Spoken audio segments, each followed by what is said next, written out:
শান্তিদা, মা জলদি আয়, দেরি হয়ে যাইতেছে। শান, তুই ভালো থাকিস, আমি গেলাম রে। সঞ্জিদা,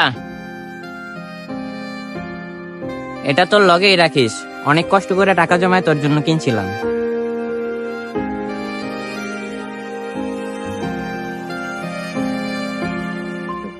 কিরে মা, হয় নাই? আয়